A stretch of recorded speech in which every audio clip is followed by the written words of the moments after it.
Yan. Ho, ho, ho, ho.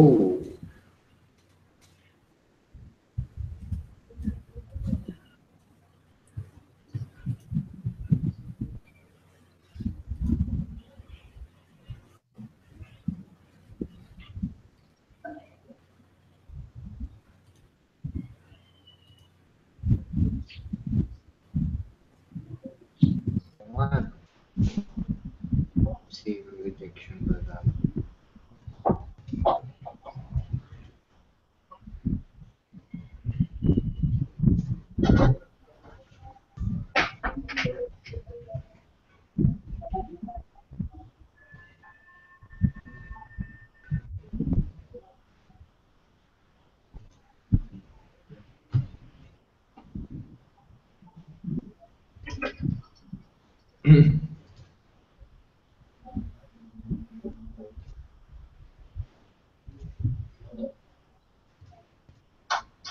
Sige ba ngayon? Yung two. Right. We're live. Good evening, guys. Happy Thursday evening sa inyong lahat. At welcome sa ating live training webinar na ginagawa everyday 9 o'clock p.m. So, I'm sure most of you din naka-attend kahapon. Okay, so, sa gabi nito, napakaganda ng magiging topic natin, napakaganda ng pagkukwentuhan natin, no? Sino sa inyo dito yung ayaw nang nare-reject? No? I-reminiscen mo yung ano mo, yung high school ka, no? Nung nangligaw ka, tapos na-reject ka. Sino sa inyo yung ayaw nang nare-reject? Okay, yung nag-apply ka sa trabaho, tapos na hindi ka natanggap. No? O kaya, nagsimula ka na ng network marketing business mo, ng prospect ka, tapos na-reject ka, no? Hindi sumali sa'yo. Sino sa inyo yung ayaw nung ganun? No? Sino sa inyo yung mag-i-spend lang kayo ng time doon sa mga tao na siguradong magsasabi na yes, interested ako dyan sa business mo, interested ako dyan sa product mo. Okay? Kung gusto nyong lubusan na maintindihan kung paano ba, no? Paano ba ako personally, tsaka yung mga top leaders or top performers natin dito sa ating team, paano nila nagagawa na makapag-refer ng sales, makapag-produce ng result, at makapag-close ng prospect na hindi sila nare-reject. Okay, kung gusto niyo malaman kung paano ba nangyayari yung process, yung step-by-step process or yung journey papunta sa eksaktong ganong level, okay, ng pagiging isang marketer, isang network marketer, isang internet marketer, pues nandito ka sa tamang webinar. Dahil yun yung pag-uusapan natin. No? Ano yung process, ano yung steps na kailangang mangyayari o kailangang pagdaanan o kailangang ma-implement sa iyong business para magawa mo na magkaroon ng zero rejection sponsoring, no? Zero rejection recruiting. Okay, so sino excited sa inyo na ganun? Hindi na makakatanggap ng rejection. Never nang makakarinig ng no. Hindi na makakatanggap ng salitang hindi ako interested. Hindi na ulit makakarinig ng feedback na ayoko niyang business mo. Hindi na makakarinig ng salitang scam yan. Hindi na makakarinig ng salitang pyramiding yan. No? Lahat na mag-i-inquire sa'yo, basically, ang sasabihin na lang, paano ba sumali dyan? Paano ba ako magsisimula dyan? Paano ba ako kikita dyan? Sino sa inyo yung interesadong malaman yung ganun? Okay? Throughout the 5 years and 5 years ng paggawa ng ganitong business, no? Pagiging involved sa ganitong industry, and during my 5 years na sa pagtuturo, no, ng mga other network marketers, basically naintindihan natin at naunawaan na master yung ganong klase ng pag-conduct ng business. No? So yun yung i-share namin sa inyo, and kasama ko sa mag-e-explain at magkukwento sa inyo kung paano ba nangyayari itong ganitong strategy, paano ba siya ginagawa, ay yung isa sa mga top income earner natin dito sa ating team. At ganun din, basically, na-master niya din kung paano magkaroon ng downlines nang hindi nare-recruit, hindi nare-reject. Okay, paano makapag-recruit, makapag-sponsor nang hindi nare-reject. Okay? So, yun. Bro Raymond, okay na ba yung mic mo? Rinig ba? Yan, okay, ayos. So yan, siguro pwede muna natin na batiin itong mga tao na to, mga attendees natin, tsaka yung mga guests natin bago tayo magdire-diretso. Okay? Pero excited na daw sila, no? Sabi ni Richard, yan, excited na sila. Ayan. Ayan, si Rowel, kamusta? Si Richard, si Donner, yan, si Edna Sirin, yan. Panay ang workout nito ni Bro Edna Sirin, nakikita ko yung picture mo eh.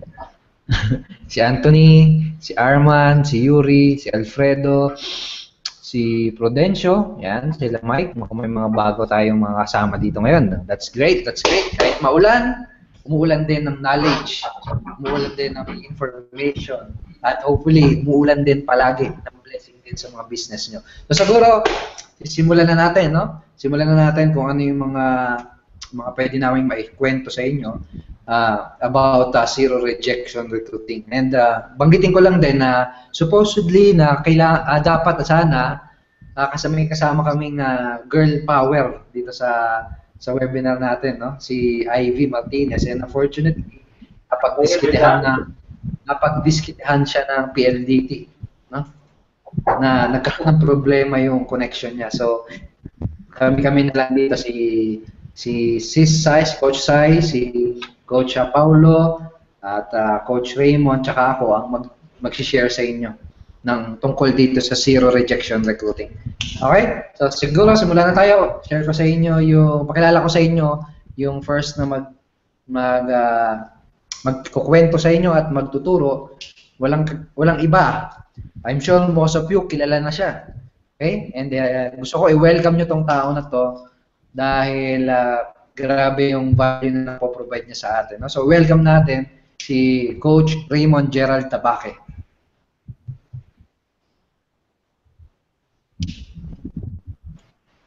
Okay. Hello. Okay, so good evening sa inyo. Happy Thursday, no? Thursday, pero nandito tayo aral. At ayun, excited na ako sa inyo itong mga bago na. Okay, and I hope na makatulong to sa business nyo, lalo na sa talagang pag talaga nahihirapan ka magkaroon ng progress. Okay? So, nag-e-echo ata, bro? Nag-e-echo. So anyway, ito kasi,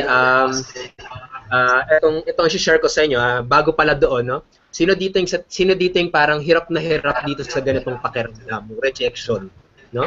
Sino kayang hirap na hirap sa ganun na gustong-gusto mong gawin yung business mo, okay? Pero lagi ka napipigilan, no? Parang may pumipigil sa isang malaking pader. Pero dahil dito sa pakiramdam na nare-reject ka, yung takot mo, yung parang natakot ka na ma-reject. Okay? So kung sino man yung nandyan, okay, I hope na mag-comment ka ng yes dyan kasi gusto kong makarelate sa inyo dahil yan din yung pakiramdam ko dati. Talaga, hindi ko pa natututunan nito, itong online business, nung nagsisimula pa lang ako, yan yung pinakamalaking fear ko, okay, bilang isang entrepreneur, yung fear of rejection. Okay? So yan, marami nag-yes, si Joseph, Alfredo, yan si Friend, okay? So, ayan, marami mga friend. Okay. So, ayun na naman, nakakatuwa lang naman kasi na nandito ka ngayon dahil I hope talaga na makatulong sa'yo to. Okay? And actually, kapag na-apply mo siya, itong steps na i-share ko sa inyo, grabe, okay, nakaka-excite dahil pwedeng mas madali na yung business mo at malay mo makapag-produce ng resulta para sa, yan, si Brian din daw, yes daw siya. Okay, so I hope din na mapanood nyo rin tong webinar na to. I hope na matapos nyo kasi mamaya may papakita ako sa inyo isang pinaka-important na step, okay, na talagang dahil dito sa step na to, hindi ka na mag-worry sa rejection or hindi ka na mas-stress out sa rejection at saka ito na nga dahil dito sa step na to, okay, na ayun, na magkakaroon ka ng parang abundance mindset na na hindi ka talaga hindi ka na magfo-focus doon at syempre mas magiging productive at mas maraming mangyayari sa negosyo mo. Okay, so yun. So yan, si Kim din daw, si Richard, Rowena. Grabe, dami rejection kahit sa family. Grabe, no, Rootsky. I understand yun, naiintindihan kita, Rootsky, sa sinabi mo. Kasi ako rin unang-una nag-reject sa akin sa business ko yung pamilya ko. Yung pinaka nakakalungkot no, na talagang yung mahal mo pa, yung mga pinakamahal mo pa sa buhay, sila pa yung mismo magre-reject sa'yo. No? Yung, sila pa yung mismong hindi maniniwala sa pangarap mo, sila pa yung mismong hindi napagtatawa ng kaunang-unang na matatawa sa sinasabi mo. No? So, ayun, kapag nangyari sa iyo, naiintindihan kita kasi yun din nangyari sa akin. So, I hope na mag-take notes kayo dito dahil may share ako sa inyo dito sa computer. So, I hope na ready na yung notebook nyo at saka yung ballpen nyo. Ako yung speaker pero may handa akong ballpen saka sa notebook. Ano naman. So, i-share ko lang sa inyo to, no? I hope na okay. Yan na. So, unang-una, ano yun? Ba't dalawa ano ko? Okay. Ano lang pala muna, okay? So dito, kasi nag-restart ako ng PC kaya nawala. Pero ito naman, ang tawag ko dito, the 5 steps to zero rejection. Okay? So, syempre, tayo sa akin. So, ito na naman, ang unang step na kailangan mong gawin, okay, para magtuloy-tuloy ka sa business mo, unang-unang step, lalo na nagsisimula ka pa lang, at saka yun na nga, na sobrang laki pa ng takot mo, na sobrang laki pa ng fear mo, na alam mo yun, kapag naisip mo na kumausap ng prospect, yun na agad yung pumipigil sa'yo, yung ayaw mong ma-reject. Okay? Unang-unang step na kailangan mong gawin is, of course, pinaka-basic. At ito rin yung nire-recommend namin lahat. Okay? Ito na mga focus dito. Okay? Is get the knowledge and skills. Okay? Unang-una yan. Okay? So I hope na nakuha to. I hope na nasulat or bahala ko, no, pinipicturan nyo. Okay, kayo na bahala. Pero yun. So ito, okay, so balik ulit ako. Okay. So yun, dito, sa get the knowledge and skills, napakahalaga talaga yun sa business mo. Okay, napakahalaga talaga yun dahil dito magkakaroon ka ng confidence. Okay, napakahalaga sa business mo na magkaroon ka ng confidence. At syempre, paano mo magagawa yun is kailangan alam mo yung ginagawa mo, alam mo yung business mo, alam mo yung product mo, alam mo yung mga skills and strategies. Diba? So parang ganito Sabihin natin nag-aaral ka magbisikleta, no? Sabihin natin gano'n. Sabihin natin, paano mo ma-differentiate or paano mo maiiba yung confidence ng isang tao na alam na matagal na nagbibisikleta.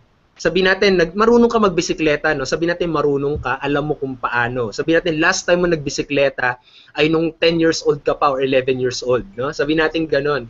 Tapos, yung kaibigan mo naman, araw-araw nagbibisikleta hanggang sa tumanda siya. Sabihin natin, 30 years old na siya, pero araw-araw pa rin nagbibisikleta. Okay? Ngayon, paano mo ma-measure yung confidence mo sa confidence niya? Diba? Ibang-iba kapag sa ganun. So, of course, may knowledge and skills ka, okay, pero kailangan, meron ka rin yung experience na ganun, okay? Kailangan very confident ka sa ginagawa mo. At ganun din yung nararamdaman natin dito sa business natin. Kailangan very confident ka at kailangan alam na alam mo yung ginagawa mo. Okay? Kasi kapag ganun, mas magkakaroon nga kapag nagkaroon ka ng confidence, syempre na mas malakas yung loob mo na humarap doon sa prospect na yun. Okay? So, yun, yun yung pinakaunang step na kailangan mo siyang magawa. Okay? Yung get the knowledge and skills. Okay? At saka paano mo gagawin yung medyo naman si Google, okay, nandiyan naman si YouTube, uma-attend ka dito sa webinars na to. Okay? Ibang-iba pa rin no? Ibang-iba pa rin talaga kapag sa ganung klaseng bagay. At saka syempre, ang na rin sa luto, diba? Syempre, mas confident magluto yung isang chef kesa ikaw na minsan-minsan ka na nagluluto. Diba? Kapag ganon, kapag nakipagkompetensya ka sa isang chef, no, magluto kayo, cooking competition, syempre, mas kakabahan ka kasi chef yung kaharap mo. So, ganon din yung business, no? Kailangan may confidence ka na alam mo yung ginagawa mo at may confidence ka na ayun na kapag kahit ano man ang sabihin sa ng prospect mo, alam mong paano mo papasikot-sikutin yung sasabihin niya. Okay? Alam mo kung paano mo ma-handle 'yon. Kasi alam mo yung knowledge 'di ba? Alam mo yung skills. So kapag nag-uumpisa ka pa lang, kapag ganun pa kalaki yung fear mo, kapag talagang takot na takot ka gumawa ng action dahil dun sa fear of rejection, okay? Yun yung pinakaunang step na kailangan mong gawin para hindi ka ma-reject. Okay? Siguro sa umpisa mare-reject ka, pero alam mo yun, dahil sa confidence mo, magkakaroon kang parang, alam mo yun, parang wala ka ng pakialam kung ma-reject ka eh. Kasi alam mo yung ginagawa mo, at syempre, naniniwala ka sa ginagawa mo, at ayun, okay, parang wala ka, parang ano eh, parang may lakas ka na ng loob. Okay? So yun. So yun yung unang step. Tapos pangalawang step, share ko ulit. Okay. Gets ang number 1 ha. Number 2, dahil sa knowledge and skills, kapag nakakuha ka ng knowledge and skills, syempre, matututunan mo kung paano ka makakakuha ng qualified prospect. Okay? Syempre, kapag nagbasa ka ng libro, kapag nag-aral ka ng training, okay? Syempre, maunawaan mo kung gaano kahalaga ang pagkakaroon ng qualified prospect. Paano mo malalaman yon? Of course, yun na nga eh, get the knowledge and skill. Okay? Kailangan mauna mo muna yung number 1. Okay? Pero yun, kailangan siguraduhin mo yung makakausap mo ay qualified prospect. Okay? Siguraduhin mo yun. Okay? So yun. So ayan. So bakit napakahalaga na qualified prospect? Kasi kapag yung product mo or yung business na ino-offer mo, okay, kapag hindi yan kailangan ng prospect mo, 100% marireject ka. Okay? Very sure yan. Sure na sure talaga yan. Okay? Siguro, pwede ka niyang tanggapin, pwede niyang bumili, pero sa tingin ko maawa lang siguro sa yun. Or sobrang kulit mo talaga, sobrang kinulit mo talaga na, alam mo, hindi mo siya tinigilan araw-araw. Sige na nga, magbabayad na ako, basta tigilan mo lang ako. Pwedeng ganun, di ba? Pwedeng ganun klaseng bagay. Nangyari to sa akin, actually, share ko lang sa inyo, hindi ko masyado kinukwento to.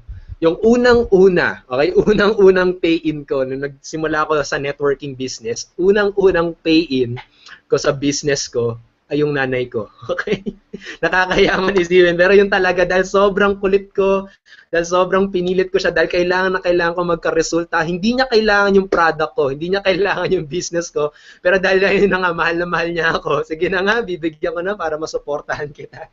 So grabe, nakakahiya talaga i-share yun. Pero I hope na makita nyo na mag-work pa rin siya.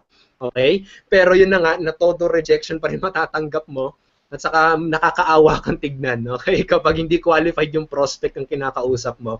Okay? Kasi kapag hindi kailangan ng prospect mo yan, hindi ka papansinin. Okay?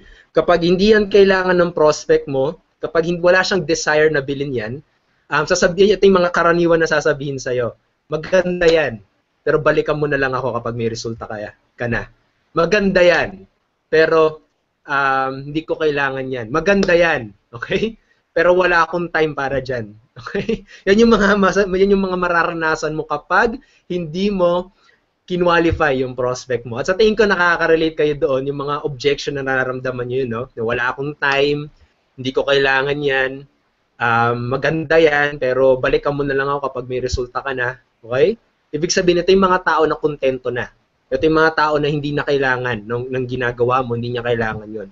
Okay, so paano mo malalaman yan? Kailangan, para makakuha ka ng qualified prospect, una, gawin mo yung step 1. At pangalawa, alamin mo ano yung target prospect mo. Alamin mo ano yung problema niya.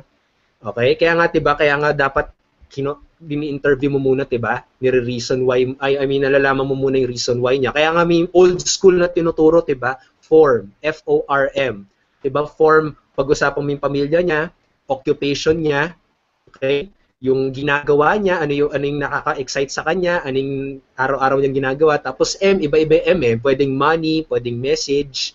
Okay? So yung process na yun, 'di ba, sa old school na tinuturo. So yun, kailangan malaman mo yun para malaman mo na qualified siya. Okay? So yun. Kailangan siguraduhin mo na qualified siya. So yan, share ko ulit.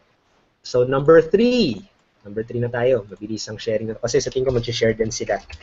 Para marami kayong makuha dito sa webinar na to, no? Sa 1 hour na to, marami kayong makukuha. Of course, number 3, kailangan use online tools. Pwedeng blog, pwedeng capture page, pwedeng YouTube. Okay? So, ayan. So, napakahalaga nitong online tools na to. Mamaya may papakita ako sa inyo ng mga bakit kahalaga nito, no? Bakit mahalaga at saka ilang mga ginagamit ko. Okay? So, I hope na take notes, nakuha, nilakihan ko na yung font para sa inyo kasi dati last time may nagreklamo, ang liit daw nung font, di pa nakita. So, yan, nilakihan ko na para kitang-kita nyo. So, bakit mahalaga tong online tools na to? Okay? So, share ko ulit. Okay. Okay. So, bakit napakahalaga nitong online tools na to? Kasi ito yung tools na ginagamit ko, parang ano siya eh, parang ito yung mga kaharap ng mga prospect ko. Okay? Parang ito yung sila ginagamit kong parang lang, ba't nawala ako? Okay? So, ito yung mismong ginagamit ko para kaharap ko yung prospect ko. Okay? Para, alam mo yun, para at least hindi ako mare-reject. Okay? Yung online tools ko yung mare-reject. Ito, bibigyan, kasi nilalagin ko sa, sa account ko. Wait lang Okay. Ito. Dito, sa tingin ko mas maintindihan nyo kapag pinakita ko na lang sa inyo. So, ito, screen share ko na rin. Ayan. So dito, katulad nito ng blog, ito yung tool na ginagamit ko para makilala ako ng prospect ko. Okay? Para dito, makita na agad ako na credible ako, tapos makilala na agad ako. Diba kasi sa offlining or offlining, no? Sa offliners or mga yung turong old school, diba? Sabi, nakilalanin mo muna yung prospect mo. Diba? Kasi they will not buy from you if they don't like and trust you. Ito yung isang way. Parang ito yung form, ito yung FORM na tinuturo ni na upline. Ito yung ginagamit ko. Okay, yung gamit yung blog ko. So, makikita nyo sa blog ko, dito magpapakilala ko, may about me, okay? Tapos ito may banners ako, papunta doon sa product ko, sa offer ko. Tapos dito pa lang, may kita na may testimonials. Okay, ito yung isang pwede nyong gawin ngayon as soon as possible para maging credible kayo sa internet.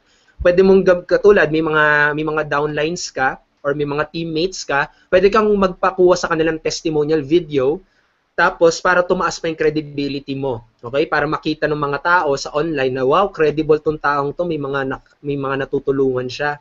Okay? Tapos pwede mong gawin para bigyan ka ng testimonial video nung kagrupo mo, is kapag nagbigay siya ng testimonial video, okay, sabi mo sa kanya, bibigyan mo rin siya. Okay? Parang win-win situation, di ba? Parang nakikipag-negotiate ka dun sa kagrupo mo para bigyan ka niya, tapos bibigyan mo rin siya para parehas kayong panalo, parehas kayo na merong online credibility. Okay? At dahil dito sa blog, nakaiwas ako ng mga, hindi ko na kailangan mag-form, okay? Hindi ko na kailangan tanungin yung pamilya nila, hindi ko na kailangan tanungin yung trabaho nila, yung magpakilala ako. Okay? Kasi dahil dito sa blog na to, minsan may mga natatanggap ako mga messages na uy, nababasa ko yung mga blog post mo. Okay? Sinusundan ko yung mga videos mo. Ano ba yung business mo? Mga ganun, no? So, hindi ko na ino-offer yung business ko, hindi ko na pinapakita sa kanila, pero kusa na sila nagtatanong dahil they like and trust me. Okay? So, ang isang way dito para sa blog mo is siguraduhin mo yung blog mo ay magbibigay ka ng makakatulong sa kanila. Okay, magbibigay ka ng nagiging, sabihin natin, i-point out mo yung nagiging problema nila. Okay? Tapos, actually, tinuro na ata ito ni Coach JP, diba? Kahapon ata yun. Tinuro na niya to. Ay, hindi, nung Tuesday pala, no? Tinuro na niya to, no? So, I hope na ma-review mo na lang yung notes mo siguro nung kinuha mo. Pero yun yung point doon, give value. At paano to naging zero rejection? Katulad, ayaw niya sa akin, no? Sabihin natin, ayaw niya sa pagmumukha ko, ayaw niya sa buhok ko, ayaw niya sa itsura ko, ayaw niya sa boses ko, sabihin natin ganun. Ang unang-una niya lang gagawin is i-exit tong website ko. Okay? Pag exit niya, yung na-reject ay yung blog ko. Okay? So, na-gets, no? I hope na na-gets yun. Ganun lang kasimple. Yung na-reject, yung blog ko, hindi ako. Hindi yung harap-harapan na sasabihin ako, ayoko sa'yo.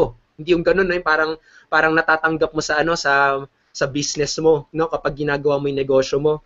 Yung hinaharap ka pa niya, no? Sasabihin niya sa'yo, scam yung ginagawa mo, ayoko yung ginagawa mo. Tigil-tigilan mo ako. Yung mga masasakit na sinasabi sa'yo ng mga unqualified prospect, no? So, dito sa online, same lang. Pero ang maganda dito, exit lang nila yung website mo. Okay? So, same dito sa capture page. Itong pinakita ko sa inyo ngayon. Okay? Same dito. Okay? Pero paano to magiging zero rejection? Yun lang. Kapag ayaw niya tong offer na pinapakita ko sa kanya, exit lang. Pero ito yung kagandahan ng capture page. No? Dahil dito sa capture page, maglalagay sila, kung gusto nila, no? Kapag gusto nila to, maglalagay sila ng email nila at ito yung nakakatuwa dito, makakwalify ko sila. Masisigurado ko na sila ay qualified. Bakit ganun, Raymond? Bakit sigurado ka doon? Kasi naglagay sila ng email information dito. 'Di ba? kapag ikaw naman, tanungin mo rin yung sarili mo, no? Hindi ka naman basta-basta maglalagay ng email information mo sa internet. Lalo na sa mga narinig mo ngayon sa balita, 'di ba, mga scam, no, yung mga kinukuha yung mga information, no? Kapag ayaw mo 'yan, hindi mo gagawin 'yan. Pero kapag gustong-gusto mo talaga, no? Talagang gustong-gusto mo yung binibigay ko, katulad ito, how you can sponsor downlines without convincing, forcing, or kidnapping your friends and relatives in 3 easy steps, no? Kapag ayaw mo na ng ginagawa mo, nagki-kidnap, ayaw mo na nagko-convince, ayaw mo nang pinipilit yung mga kaibigan mo, kakilala mo, kapag talagang gustong-gusto mo makuha tong training na to, gagawin mo to, okay? Ngayon, kapag ayaw mo talaga, no, ayaw mo, hindi ako mare-reject, pero ang gagawin mo lang, exit. So, hindi ako na-reject. Ang na-reject yung website ko, hindi ako. So, 0 rejection, no? I hope na makikita mo kung paano yung makaka-benefit sa'yo, lalo na kapag mahiyain ka pa. Okay? At saka isa pang tulad ginagamit ko, fan page. So, dito, parang na rin siyang blog ko. Okay, yan. May mga likes ako nakukuha. Okay? Kaya dahil dito, diba, know and like and trust you. No? Kaya dahil dito, nakakuha ko ng mga likes. At saka yun, meron akong 5,800 Facebook fan page, ay fans, okay, fans or followers dito sa page na to. So ayan, meron akong credibility, and of course, may mga tao na nagugustuhan yung ginagawa ko. At saka kapag sabihin natin na curious na talaga sila, gusto na nilang kausapin, of course, i-add nila ako sa Facebook nila. 'Di ba? Ganun lang kasimple. At kung ayaw nila, hindi ako mare-reject, anong gagawin nila? I-close lang nila tong page ko. Ganun lang kasimple. Kaya 0 rejection. Okay? So, ayan. At saka syempre, dito na rin yung YouTube ko. Isa na rin ginagamit ko para makapagkuha ng like and trust, ganun, okay? I hope nagigets kung paano, no? Pero may papag na to. Okay? So, yan. So, I hope na nakukuha. So, next naman tayo. Okay? So, next, number 4. Believe in abundance. Ano mo magagawa yun? Focus on finding prospects. Okay? Believe in abundance. Ay, nawala ng in. Ako, nagkakaalaman na. Okay, so yan. Believe in abundance. Paano mo magagawa mag-believe in abundance? Focus on finding prospects. Okay, so bago muna doon, tignan ko muna kayo para makita muna ako. Okay? So yan. Believe in abundance. Tayong mga tao kasi, actually, dahil siguro sa ewan ko, sa balita, dahil sa media, okay? Dahil sa mga turo sa atin sa school siguro, no? Yung mga ganong klase mga bagay. Actually, ako, guilty ako dito. Dati akong teacher, tinuturo ko to sa mga estudyante ko. At ito yung isang reason kung bakit din ako nag-quit sa pagtuturo, no? Isa na ring reason to. Kasi yung mga tinuturo, kasi social studies teacher ako. Okay? Yung social studies, yung Philippine history, yun, yung mga ganun, araling panlipunan.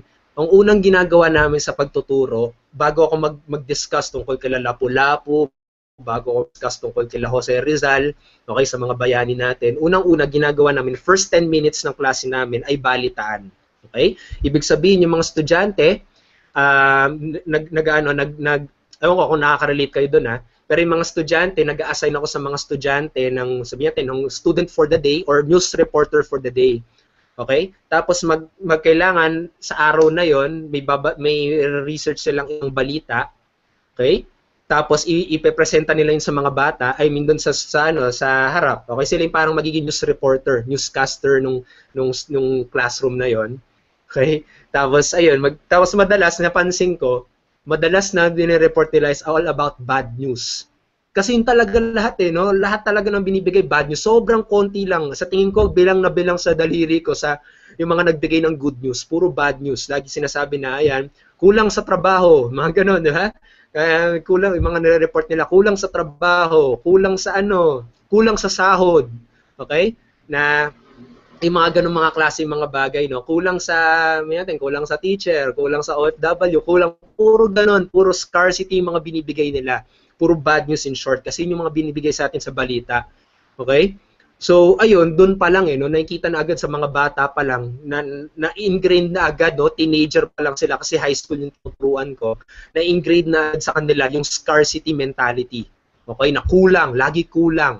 Kulang lagi, no? Lagi kulang, lagi walang trabaho, lagi walang ganyan. So dito sa business, kapag pasok mo sa business, unang-unang maano mo is kulang ang prospect. Nauubos ang prospect. Nakikita mo si upline, nakikita mo si top earner, hinahakot yung mga prospect, no? Araw-araw, hakot talaga. Populasyon yung binibigay, nilalagay niya sa, sa office niyo, no? Ganon, may isip mo agad, kulang ng prospect ko, inubos na ni upline, inubos na ni top earner, inubos na ni leader, paano na ako? Okay? Dahil sa ganon. Ngayon, paano mo mariremove yun? Unang-una, you have to believe in abundance. Kailangan mo makita na maraming prospect dyan. Okay? Kailangan mo makita na maraming Pilipino. Okay? Nalimutan ko na to pero kinwento to ni, ni Coach Edward, yung ano to, yung population natin dito sa Pilipinas, napakalaki. Ewan ko, 100 million ata. Tama ba? Ewan ko, ganun. Basta ganun kalaki, no? Ganun kalaki yung ano natin, yung population natin. Nalimutan ko na Pero siguro mamaya baka i-share na lang sa inyo ni Coach Edward to. Pero yun na nga, ang laki ng population natin sa Pilipinas. Tapos yung laki ng ano Amerika, okay? 'Di ba malaki yung Amerika, no? Laking population siya. Pero yung population ng Pilipinas, halos maabot na niya yung population ng Amerika. Parang ganoon Okay. Nalimutan ko na yung statistics. Pero grabe, imagine mo yun, no? Imagine mo yun. Tapos ito pa yung nakakagulat siguro dito. Ewan kung good news para sa inyo, nakakagulat. Pero third world country din tayo, no? Ang daming naghihirap sa bansa natin. Dami. Kaya sobrang sikat ang networking dito sa bansa natin. Kaya sobrang sikat ang online business. No? Kasi yun nga, third world country din tayo. Tapos ang laki ng population natin. Okay? So yan, sabi natin ni Sai, 102 million daw. No, ang laki. Kung titignan mo na maigi, no? So paano ka magbe-believe in abundance diyan? Tignan mo na maigi yung product mo, tignan mo maigi yung offer mo, yung opportunity mo. Tignan mo kapag kailangan ba ng masa, okay? Tignan mo na maigi kung kailangan ba ng masa. Ayan, 300M daw ang US ayun. Okay, so thank you Coach Ed saka Coach Sai, no? Ayan, kung titignan nyo maigi sa chat, no? Isipin mo, no? 1/3 ang Pinas, no? 300 million ang US, pero ang laki-laki titignan mo yung mapa, no? Ang laki talaga ng US, pero 1/3 ng population ng Pinas, yun yung population ng ano ng US, no? I mean, ibig sabihin parang 3 Pilipinas. Isipin mo, 3 Pilipinas, isang US na yon, isang ganung kalaking continent na yon, no? So grabe. Yeah. Ang dami talagang prospect. Kaya kapag na-shift mo yung mindset mo na ganun, okay? Kapag na-shift mo yung mindset mo na ganun, parang, grabe, no? May isip mo ang daming prospect. Ngayon, bakit ko siya 5? Doon mo makikita kung bakit, okay? Kung bakit related to sa zero rejection, no? So, ayun. So, kesa mag-focus ka doon sa scarcity, kesa mag-focus ka doon sa energy na parang naiinggit ka kay upline, naiinggit ka kay top earner, naiinggit ka na, kesa mag-focus ka doon kasi nakaka-stress talaga siya, di ba? Isa tong bagay na hindi mo makokontrol. Kapag nag-focus ka sa isang bagay na hindi mo makokontrol, mas-stressed out ka. At ano ginagawa ng mga tao kapag nasa-stressed out? Procrastinate na lang, di ba? Iba kumakain na lang sa restaurant, no? So, parang wala na siyang ginagawa, productive. Kasi nung stressed out din ako nung teacher ako, ganun ginagawa ako, kumakain lang ako. Tapos wala akong natatapos sa trabaho. Kasi kapag nag-focus ka sa mga bagay na hindi mo nakokontrol, katulad yun, sa dami na nare-recruit ni upline, nagfo-focus ka doon, wala ka nang magagawa doon. Okay? Na-recruit na niya Okay? Wala ka nang magagawa doon. Pero kapag nagfo-focus ka doon, masasayang na yung energy mo. Pero kapag nag-focus ka, makokontrol mo, katulad, how can reach 102 million prospects? How can I reach nung 1/3 ng US? Ng mga Pilipino, no? Paano kapag doon ka nag-focus? Magkakaroon ka ng parang energy, magkakaroon ka ng parang, alam mo yun, ng parang gaganahan ka na gumawa ng action.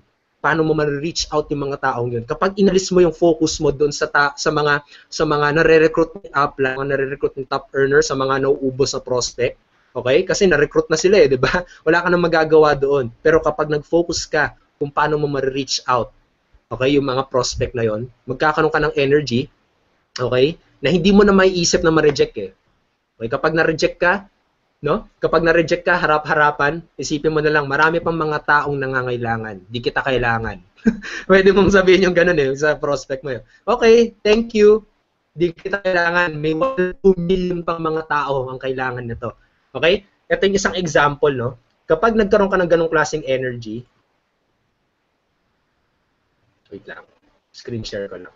Kapag nagkaroon ka ng ganung klaseng energy, nag-focus ka sa mga makokontrol mo, ito yung mga pwede mong magawa. Kung titignan nyo na maigi, ito yung YouTube channel ko, no? Tingnan tayo sa video manager. Ito yung isang pwedeng mangyari sa'yo kapag nag-focus ka doon. Kung makikita nyo, 450 video. Okay? Tinignan ko ngayon eh. Ay, sorry, nawala. Tinignan ko yung isang entrepreneur sa Amerika. Actually, isa siyang investor sa Shark Tank. Kung kilala niyo yung babae doon, si Lori Greiner. Okay, kilala niyo siya, yung mga nanonood ng Shark Tank. Tinignan ko yung videos niya, 200 plus videos lang siya. Okay? Tapos tinignan ko sa akin 450 videos, no? So wala lang, nakakatuwa lang kasi natalo ko yung yung standard niya paggawa sa videos. Okay? Pero yun na nga yung mangyayari sa'yo, yung energy na makukuha mo kapag nag-focus ka na mag-reach out dun sa 102 million. Magagawa mo na araw-araw magfo-focus ka kung paano ka makakapag-reach out sa prospects, kung paano ka makakahanap ng prospect. Katulad nito, pag-webinar, no? Parang ganun. Okay? Nagfo-focus ka dun sa mga bagay na makokontrol mo. Okay? Saka yun, isa pa is ito, nagpaparami ako ng likes kung paano nagfe-Facebook ads ako para dumaming awareness sa akin, okay? Okay, para makilala ako ng mga tao, para ma-reach out ko pa. Isipin mo na may gato 5,800 para yung likes sa akin, pero yung target ko 100 million. Sobrang konti katiting pa lang to, okay? At sa isang way kung paano ka makakapag-reach out, sabihin natin, sige bigyan kita ng isang tip ngayon. Isang way paano ka makakapag-reach out, 'di ba? Para sulit na sulit yung bisita nyo dito sa webinar. Isang way kung paano ka makakapag-reach out sa prospects mo is mag-add ka. Okay, pwedeng ganun. Sabihin natin alam mo yung sabihin natin alam mo yung target market mo. Okay, sabihin natin dito people, pwedeng ganito eh, who like MLM. Pwedeng ganun siguro. Mag-search ka dito. Pwede mo pa i-specify katulad Filipino. Yan, pwedeng ganyan. Magkakaroon ka ng parang listahan dito ng mga tao eh. Okay? Yan, yung mga ganyan. Okay? Paglaruan nyo na lang siya, tapos pwede, galing, mahilig to sa mahilig to sa MLM Pwedeng ganun, i-search mo yung niya, i-search mo yung page niya, tapos i-add mo. Okay? Pwedeng ganun, makapag-reach out. Ang dami mong magagawa sa internet talaga. Katulad to, people, di ba? Pwede mo ma-specify yan. Gusto mo mga Filipino, di ba? Filipinos who sabihin natin, who likes Robert Kiyosaki. Okay? So, pwede mo paglaruan yan. Ayan. Si Hedro for inaagad. Si Magalia. Seymour. Okay? Tapos pwede on reaching out on prospects. Ayan, ang dami. Okay? So mo lang tong search, napakalaking tool na pwede ka magkaroon ng abundance. Pero ito nga, kapag nag-add ka, okay, hindi mo sila re-recruitin. Okay? So, parang, wag mo sila re-recruitin. Okay? Kasi imagine mo to, si Edward de Formina, in-add mo siya. Okay? Tapos nire-recruit mo siya. Feeling ko hindi ka niya papansinin. Promise. Okay? Sa tingin ko, malaking chance na hindi ka niya papansinin. Okay? So, yun. Magiging para sa kanya isa ka lang noise. So, paano mo maiba yun? Add mo sila, recruiting the line. I-add mo sila, pero yung purpose mo doon is para makilala ka nila by your post. Okay? By your timeline. Okay? By yung mga, katulad ginagawa mo sa mga vlog. Okay? Ipakita mo yung mga vlog posts mo para mag-like and mag-trust nila sa'yo. Okay? So, to. Lastly. Okay? So, I hope nagigets kung paano mo magagawa yun. Lastly, step number 5. Pinaka-favorite ko. Dahil dito sa step na to, okay? Dito na wala talagang rejection para sa akin, okay? Dito ko nakuha. Okay, dito ako nagkaroon ng mind shift, dito nagkaroon ng breakthrough idea na hindi na ako nagwo-worry sa rejection. Dito ko na nasasabi na zero rejection talaga. Okay? So yan, always have a lot of prospects. Okay? always have a lot of prospects. So yan. Be busy in having a lot of prospects. Ay, sorry. Okay. So, i-connect natin to dito kasi magka-connect. Yan, para sa akin, ito yung 5 steps. Ngayon, paano to naging breakthrough idea sa akin? Okay? So, bago muna doon, ipapakita muna ako sa inyo.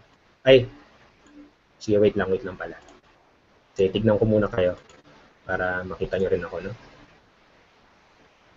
Okay. So, wait lang, ha? Limutan ko yung open. So, paano yung naging breakthrough idea sa akin? Kasi ito, naniniwala kasi ako na kung bakit tayo nakakaramdam ng rejection, kasi dahil problema tayo, na mawawala na tayo ng kausap. Okay? Kapag puno yung prospects mo, kapag marami kang nakakausap, yung energy mo, okay, yung energy mo matatransfer doon sa makokontrol mo, which is yung mga makakausap mo. Kasi ang mangyayari katulad ganito, umasa ka lang sa isang prospect. Okay, nag-go-hope ka. Okay, nag-go-hope ka na ma-recruit siya, nag-go-hope ka na makuha mo siya. Pag na-reject ka niya, mamomroblema ka. Okay? Paano mamomroblema? Hindi mo na alam sino next mong kakausapin. Okay? Hindi mo na alam sino next mong kakausapin na to the point na malulungkot ka, made-depress ka, kasi hindi mo na alam kung saan ka pupunta. Hindi mo na alam kung sino yung next mong gagawin. Hindi mo na alam kung sino next mong kakausapin. Dahil doon, yun na naman, diba, mas-stressed out ka, magpo-procrastinate ka na naman, tapos wala na naman mangyayari sa business mo, malulungkot ka, made-depress ka, kasi hindi mo siya makokontrol eh. Okay? Paano kung ayaw nung kausap mo, no? So dahil doon, nagkakaroon ka ng fear na malaki. Pero ganito, paano kapag yung energy mo na transfer sa marami kang prospect? Yung energy mo na transfer na may next ka na naman makakausap, no?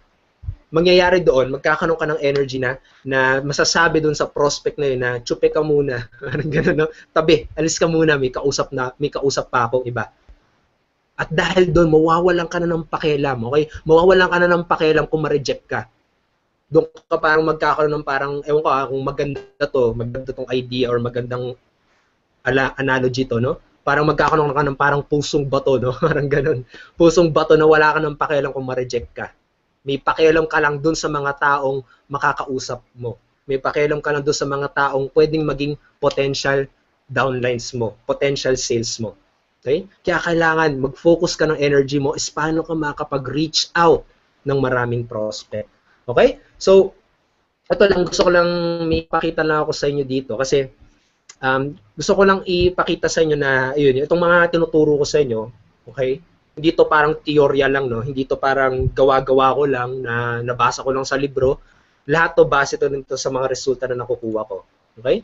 So ipapakita ko, ipapakita dito sa autoresponder ko. Okay? So kung may kita nyo saan ako nagfo-focus ng energy ko, kaya hindi na ako nakatanggap ng mga rejection. So to. Live to, kaya wala tong edit. So ayan, nandito tayo sa autoresponder ko. So ngayong araw na to, meron akong 114 prospects. Okay? Ngayong araw na to. Okay, meron na naman kahapon, kung may kita nyo, yesterday. Grabe. Meron akong baliwan na to. Pero yun na nga 141 prospect ako yesterday. Tapos today, 114. So yung sinasabi nga ni Coach Ed na 100 daily, okay, hindi kayo hina-hype, okay, hindi kayo binabaliw ni Coach Ed, pero yun na ngayon, yun talaga nakikita niya sa akin at yun din nakikita ko sa sarili ko. Okay? At saka itong mga tinuturo ko sa inyo, this is based from results. Okay? Based from results to, hindi to parang nabasa ko lang sa libro, nabaliw lang ako sa libro, tapos sinishare ko na sa inyo. Okay? Kaya wala na akong pakialam kung ma-reject ako dahil ito yung pinoproduce ko araw-araw. Paano ko nagagawa yan? Pinag-aralan ko yung Facebook ads. Okay? So, ibang ano na yun, ibang topic na hindi ako magbibigay sa inyo ng tutorial dito kasi diniscuss na sa inyo ni Coach Mau. Okay? So I hope talaga na ina-apply mo yung mga tinuturo niya kasi yun lang din yung talagang in-apply ko, yung mga tinuro niya. Okay? So yun. So dahil dito, kung makikita nyo ito yung nakikita ko. Actually hindi ko pala pwede ipakita sa inyo kasi syempre privacy ng mga prospect ko. Kasi yun, actually hanggang ngayon, nakakatanggap pa rin ako. So yan, nakita nyo na, no? So, kwentuhan na lang tayo. Lastly, kwentuhan. Bago ko ilipat kila Coach Sai, kila Coach Edward, yung floor, okay? So, ayun. nakakatanggap pa rin ako, okay? Sa totoo lang kanina may natanggap akong message ng prospect na yun nga, sinabihan ako, scam ata yung ginagawa mo no? Ginanon ako.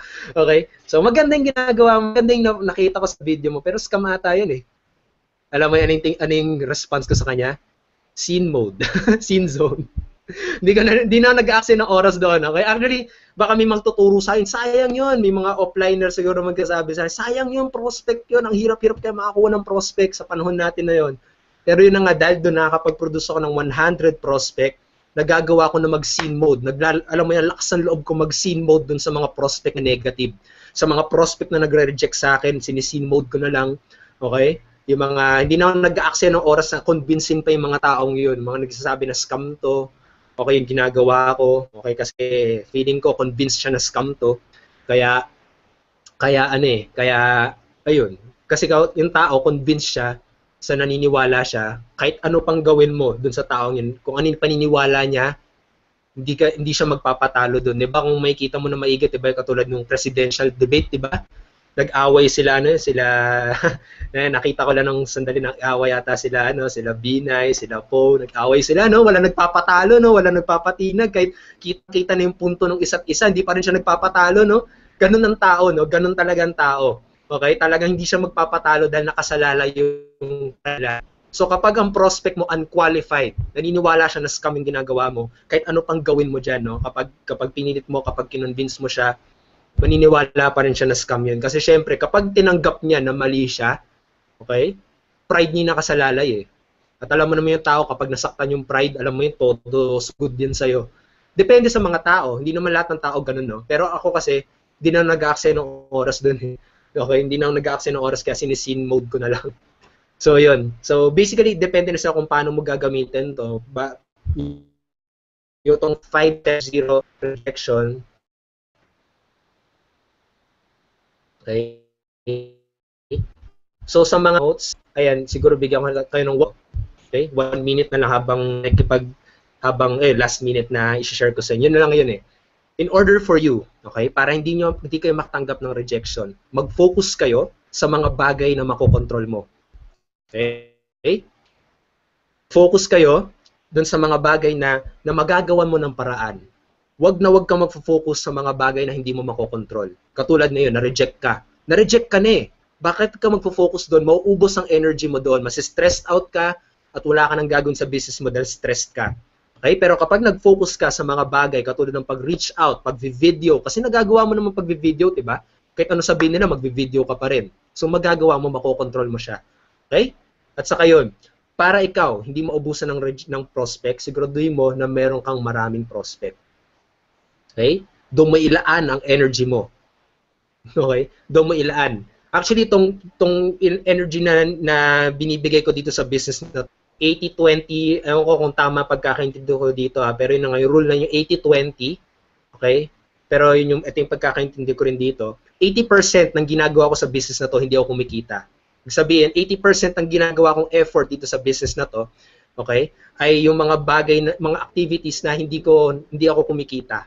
Ibig sabihin na, kumikita siya, pero hindi directly na kumikita agad, yung ganon. Okay? Katulad yung pag-video, pag-webinar, pagla-live video, okay? Pag-vlog post, pag-Facebook post, yung 20%, yung doon ako yung directly na kumikita, naglalaan. 20% na ng time ko. Katulad yun, pag-close ng sale. Pero yung buong araw ko, okay, nakafocus ako doon sa paano ako makapag-reach out. Ilan pa yung mga taong matutulungan ko. Ilan pa yung mga taong pwede kong magawa ngayon na makatulong pa ako sa ibang tao. Makapag-reach out, makilala ako, at saka yun, magustuhan nila ako, mapagkatiwalaan nila ako. So yun, okay, ganun ko pinapatakbo yung business ko. At dahil dito sa mindset na to, at dahil dito sa 5 steps to zero rejection na ginawa ko, nag-uumpisa pa lang ako, unti-unti ko itong ginawa, dito ko nagawa, dito ko nasabi sa sarili ko, na zero rejection talaga itong ginagawa ko. At pwede rin mangyari sa'yo kapag sinundan mo to. At kapag kapag naunawaan mo to, kapag isinapuso mo yung mga shinare ko sa inyo. Okay? So yun. So yun naman. So thank you. So webinar na to. Thank you Thank you bro. Yun, I hope na marami yun naitulong para sa inyo. Ayos. Thank you so much bro Raymond. Sigurado maraming natutunan itong ating mga attendees dahil sa mga shinare mo, no? So, ganun guys, no? Ganun yung may experience yung business na kung saan hindi kayo mare-reject. Okay, and may gusto rin akong mga i-add regarding dun sa diniscuss ni Coach Raymond, and ito rin yung personal na point of view ko pagdating sa ganitong strategy, no? Ito, ipakita ko sa inyo saglit. Okay. Okay. Alam nyo ba yung ano? Ito question na. Alam nyo ba yung excuse me. Alam nyo ba yung quote na people are afraid of what they don't understand? Sino na sa inyo nakarinig nun?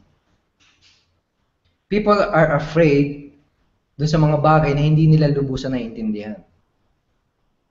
Okay, sino sa inyo yung nakarinig na nung quote na yon? Kasi directly related yon dito sa strategy na gusto naming maintindihan ninyo, no?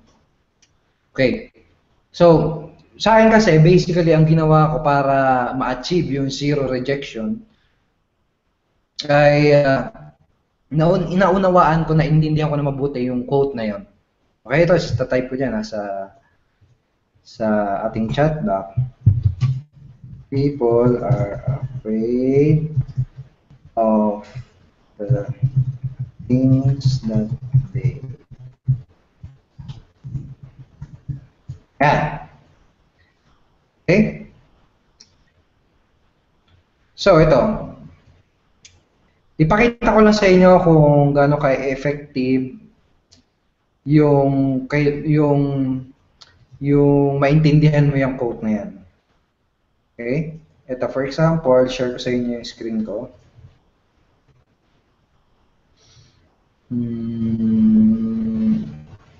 Ito to.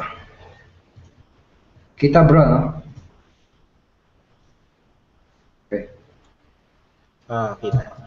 Ito, medyo maliit. Pero ito yung mga in-screenshot ko na messages dun sa aking fan page, no?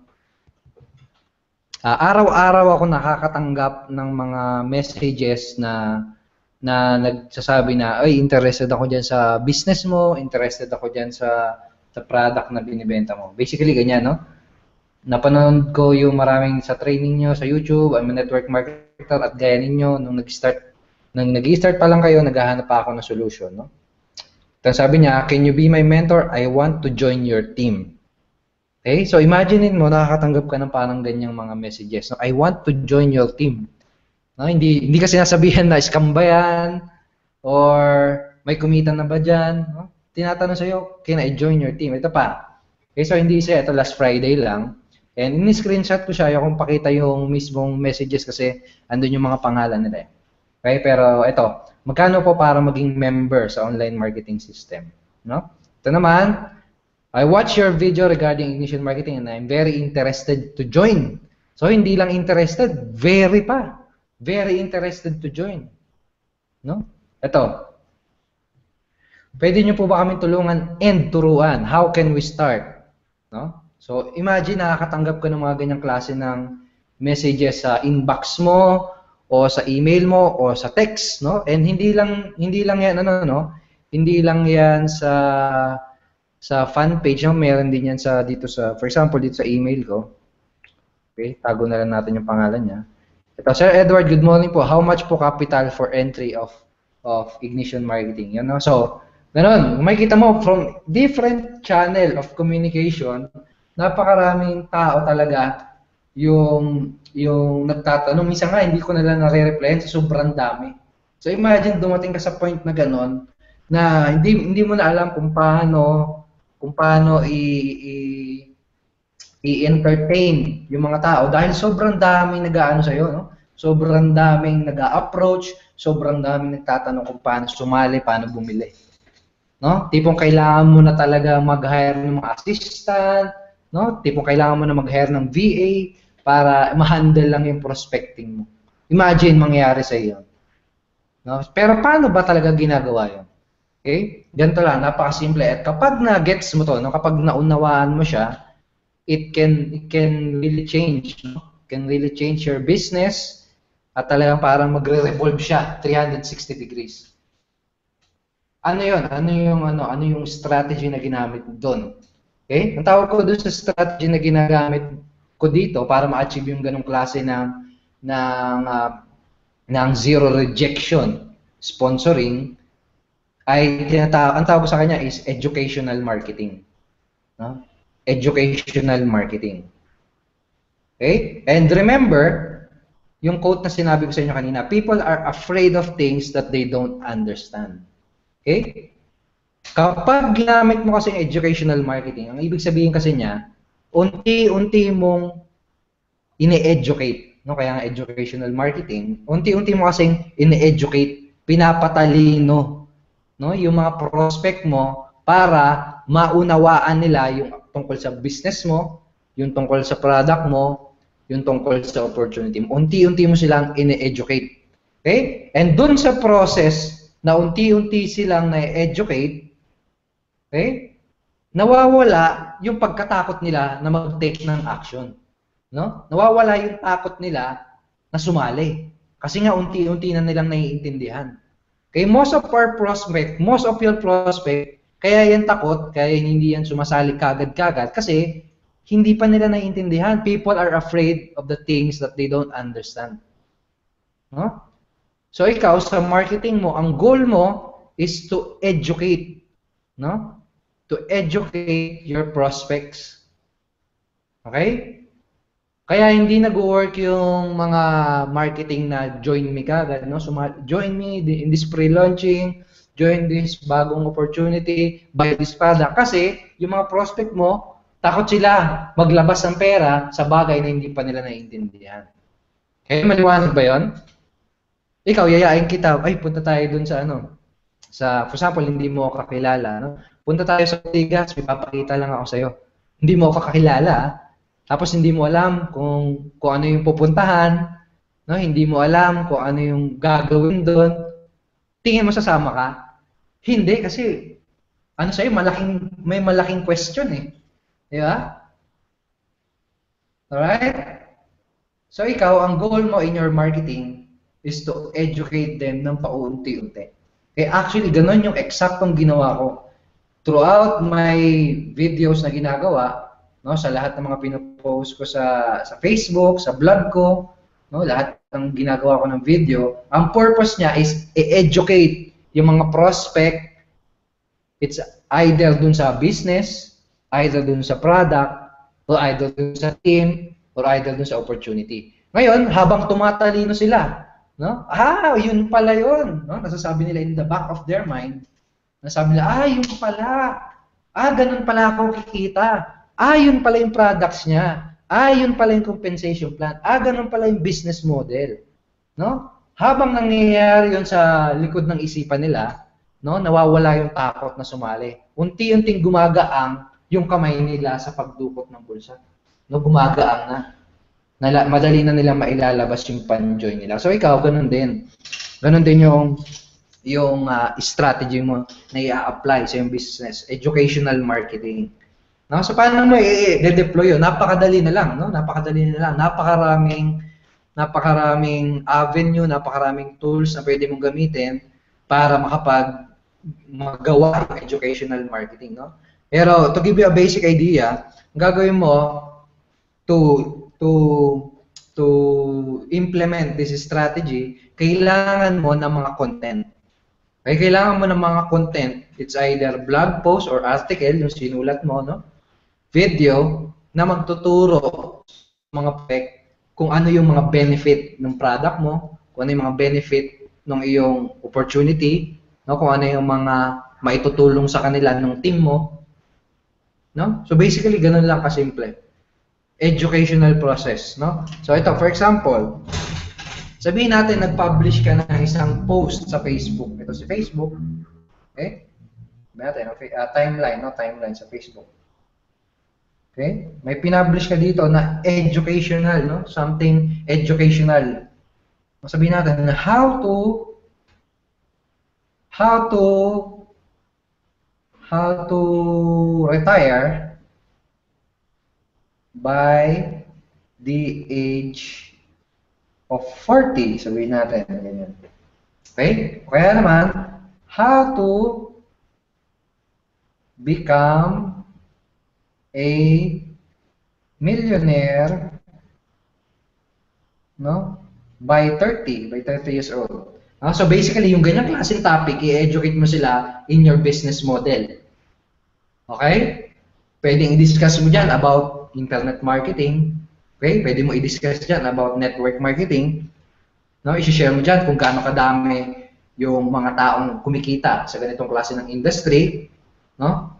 Kung gaano kaganda yung trend na nangyayari sa ganitong industry. Okay? So, by doing that, na-educate sila, ay may ganito pala na industry, no? May nag-e-exist pala na ganitong industry. Mas marirealize na, ay, okay may okay palang ganito, hindi pala siya kwentong barbero, totoo pala. No, may mga statistic pala, may mga totoong tao palang yumayaman diyan, no?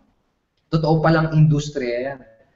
No? Tapos ang next ang gagawin mo, okay, kapag na-educate mo na sila, ito lagi namin ginagawa at lagi namin tinuturo. Most of you alam na to, is you ask them for their email kung gusto pa nila ng further information.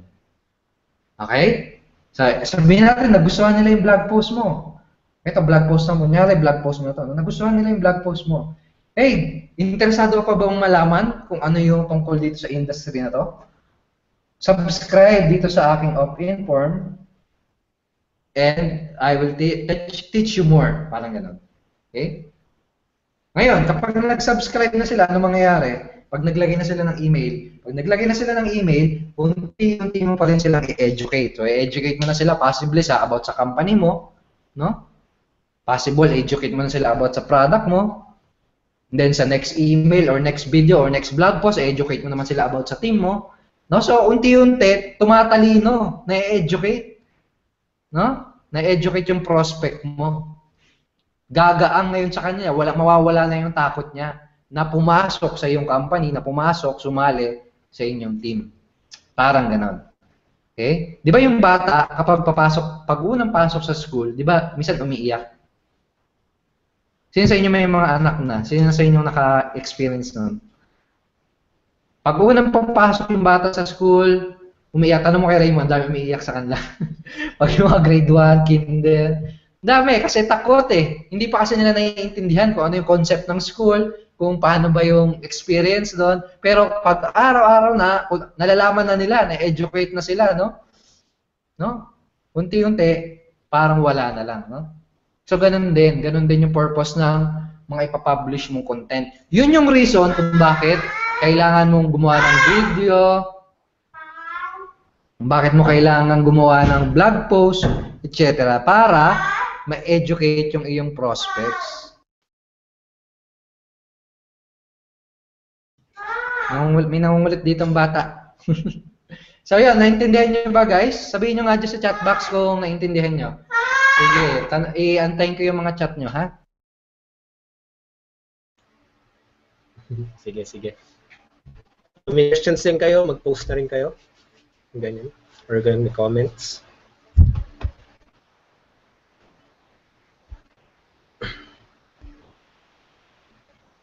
Ayan.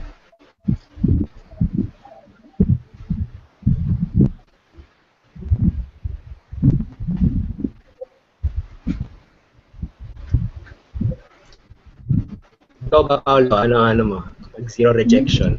Ganyan. Sinabi mo na. Ha? Sabi mo lahat eh.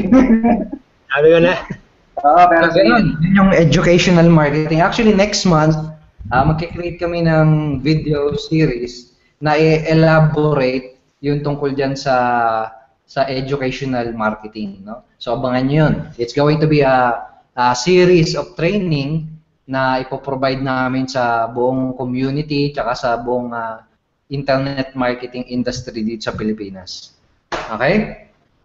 So yan, siguro proceed tayo ngayon sa Q&A kung may mga question kayo regarding dito at kung may question kayo regarding doon sa tinuro sa atin ni Coach Raymond, pwede na kayong magsimulang mag-chat dyan sa ating chat box. Okay, huwag kayong mahiya, magtanong kayo. Okay, yung mga yumayaman, yung mahilig magtanong. Tandaan nyo yan. No? So, yumaman, kailangan mahilig ka magtanong. Lalo na doon sa mga tao dapat na pinagtatanungan. Okay, so ito may question. Si friend, may tanong siya kay Coach Raymond, how do you deal with and handle demanding teammates? Okay. Ano daw good ang question. ginagawa mo pag dinimanda ka ng teammates mo? Ay, mali. Diba? So, good question yan, friend, no? Kasi, syempre, nararanasan talaga natin yan sa business natin. Pagdating kasi sa ganyan, sa totoo lang, may pagka-harsh ako sa teammates ko eh. Sa totoo lang, unang-una kasi, okay, para hindi ka magkaroon ng mga demanding na teammates, siguraduhin mo na i-qualify mo yung mga mapapasali mo. Okay? Ibig sabihin na katulad, mangyayari lang kasi madalas yung ganyan kapag pinilit mo sila, kapag kinonvince mo sila, nag-promise ka sa kanila, pinramis mo, nakukunin mo yung buwan para sa kanila, yung mga ganong klase, mga promises katulad, yayaman ka dito, basta sumali ka lang. Okay? Yung mga ganong klase mga bagay, doon lang madalas, yun yung paniniwala ko, doon madalas na lumalabas yung mga demanding na teammates talaga. O, diba sinabi mo sa akin, yayaman ako dito, o, diba pinramis mo sa akin na tutulungan mo ako, diba? O pinramis mo sa akin, diba, na alalaya mo ako na araw-araw, gano'n, no? Depende sa mga promises kasi na binigay mo sa kanila. Okay? Kasi ako, kapag nagsusponsor ako, madalas, ini-interview ko muna. Okay?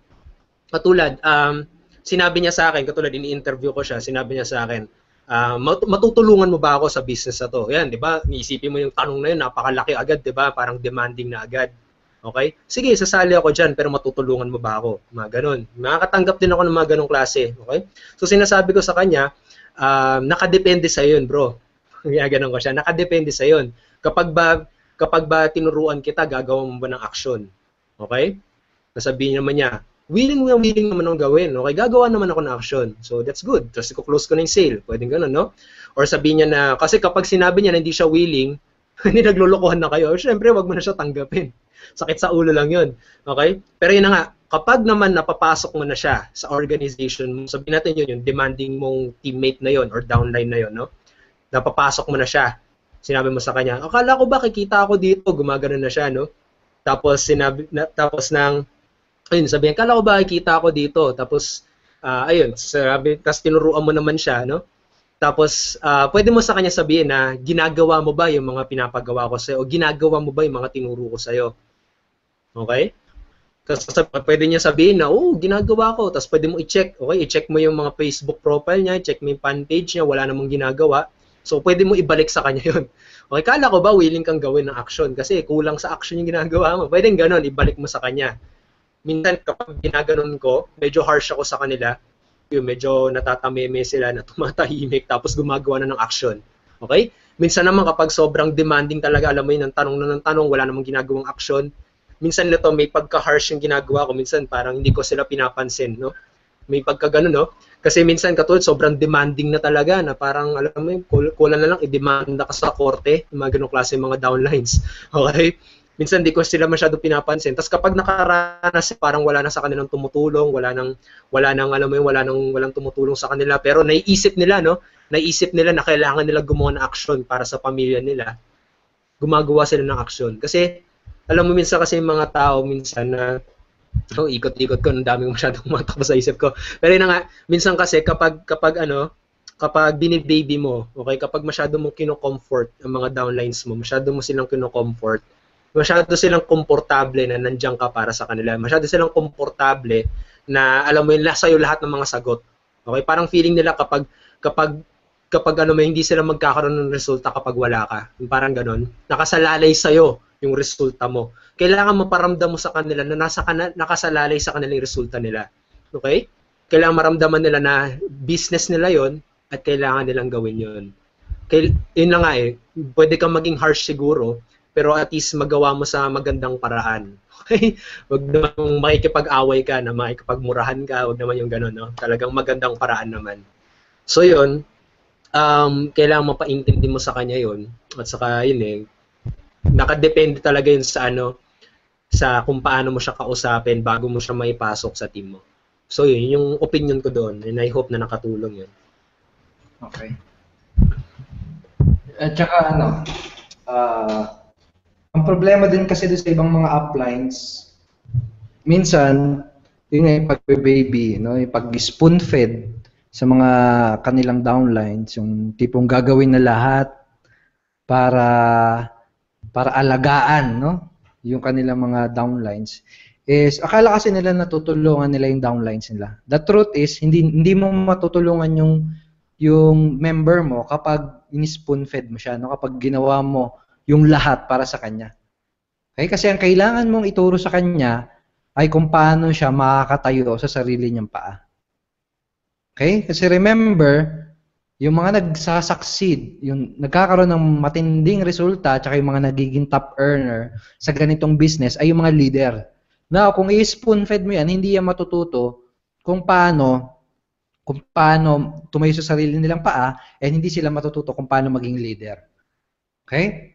Ang mga ituturo mo dapat sa kanila, kung paano humanap ng solusyon sa sarili nilang problema, no? Paano i-handle yung sarili nilang challenges, no? Kung paano mag-research sa sarili nila, no? Tsaka kung paano tumayo, no? Paano maging leader. Yun yung kailangan mo sa kanilang ituro. Na hindi yung gagawa kita ng Facebook fan page. Gagawa kita ng vlog. Gagawa kita ng lahat. Hindi gano'n. Yung iba may gano'n, no? Sumali ka, gagawa kita ng ano. Sumali ka, ako kakausap ng prospect mo, ako magko-close. No? May mga gano'n eh. Oo,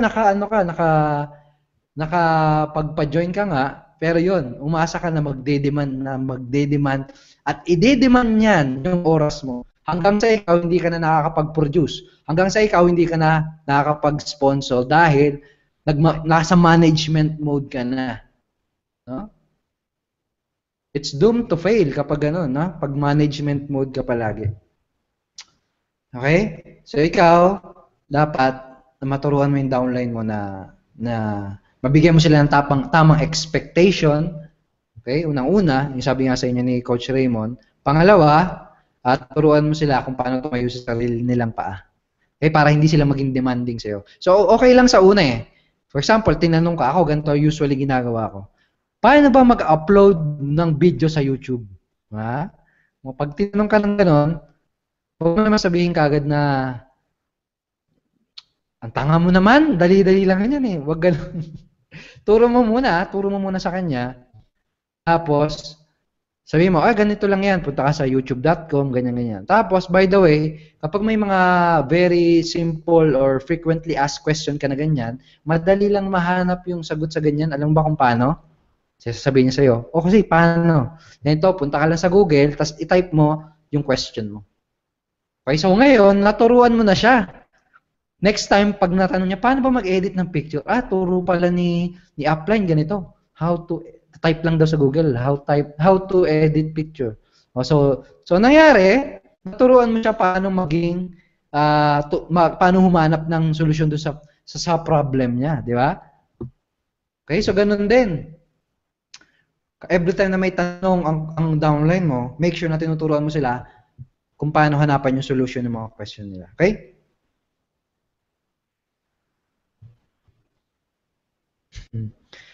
Ito, ilang percent, basically, mathematician siguro to si friend. Ilang percent ang probability na di magkakaroon ng resulta despite of best effort, no? So failure, actually, kapag ginawa mo talaga lahat ng kaya mong gawin, pwede kang makapunta sa buwan, no?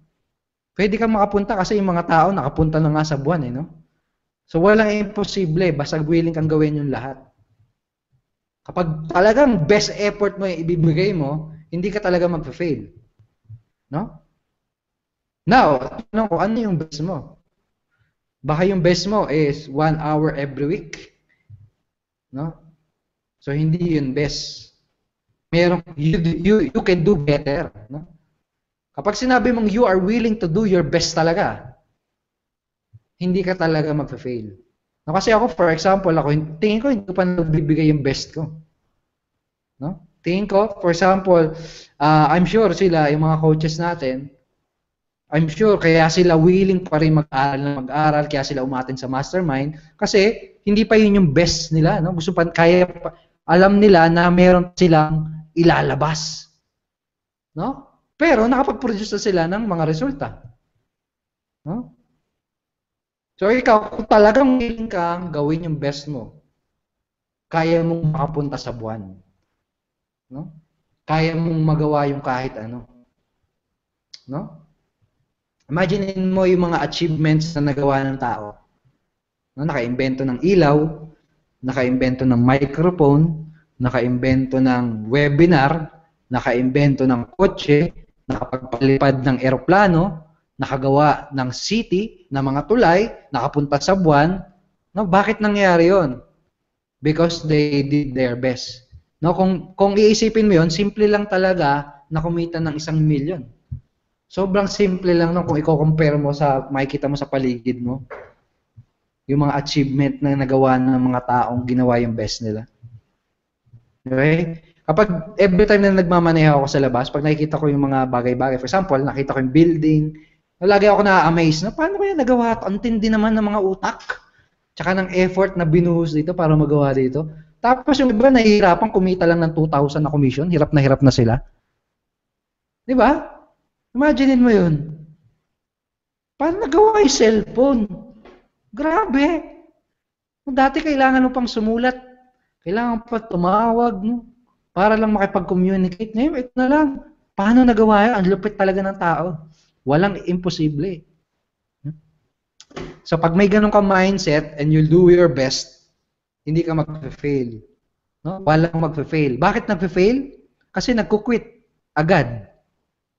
Nagkukwit agad. Okay, hindi pa nga, yung iba hindi pa sumusubok, no? Kakapanood lang ka pa lang ng training, no? Ganun pala yung gagawin. Ayoko na. Ganun ka agad, no? Quit agad. Wala pang nagagawa. Nag-quit agad. Talagang gagawin mo yung best. So mga sino sa yung gagawin best nila? Na magpa-promise na I will do my best. Okay? And magugulat ka, yung akala mong best, hindi pa pala yun yung best. Meron pa palang better. No? Pero pag magpa-promise ka sa sarili mo na you will do your best para makuha yung lifestyle na gusto mo, para mabigyan ng magandang buhay yung pamilya mo, para makabayad ka sa utang, para magkaroon ka ng time freedom, 100% you will achieve success. Okay? So, limitado lang, no? Ilang taon lang tayo mabubuhay dito sa mundong ibabaw. No? Ilan lang ba? 50 years, 60 years, 70 years ang average lifetime, no? 70 years lang, napakaliit lang na panahon nun. Bakit hindi mo pa ibigay lahat ng makakaya mo? No? Bakit hindi mo pa ibigay lahat ng makakaya mo para pagdating mo ng 40, 50, meron ka ng mansyon, no? Hindi mo na problema yung pera, no? Yung mga anak mo, siguradong makakapagtapos ng pag-aaral. Na pag may nagkaroon ng problema, pag may nagkasakit, hindi mo aalalahanin kung saan kakuha ng pera. No? That is the mindset na magawa ng best nila. Okay? So friend, kung yun yung tinatawag mong best, kasi para sa akin, yun yung best. Sigurado hindi ka mag-fail.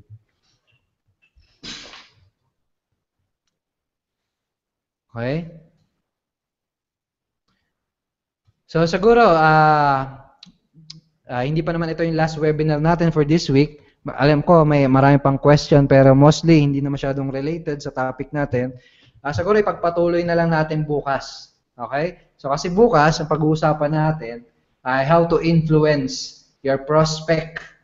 No? How to influence your prospects and paano nyo yung magagawa sa pamamagitan ng inyong pagsasalita. No? Basically speaking, training tayo. Kung gusto niyo malaman kung paano kung ano yung sasabihin niyo, kung ano yung mga kailangan gawin sa video, sa webinar para makapag-influence ng mga tao para magawa sila mapatake ng action, umattend kayo bukas, no? 9:00 PM. Yan yung ituturo ko sa inyo. Ako yung magsasalita bukas and magkita-kita tayo bukas sa webinar. Okay? So yung mga questions yun, ipagpatuloy na lang natin kasi overtime na tayo. Pasensya na sa mga sagot, sa mga questions na hindi nasagot, no? So, Bro Raymond, Coach Raymond, Paring Raymond, maraming salamat for sharing. Coach Paulo, Coach Sai, no, stay tayo, may pag-uusapan tayo. Doon tayo sa kabila sa mastermind link, ha. So guys, good evening sa inyo lahat. Maraming salamat sa pag-attend. Kita-kita tayo ulit bukas. More power. I-apply niyo lahat ng mga natutunan niyo, no? Ayun, i-apply niyo kagad yung mga tinuro sa inyo ni Coach Raymond at do your best, ha? Do your best, guys. Do your best. Bye-bye. God bless. Bye. Bye.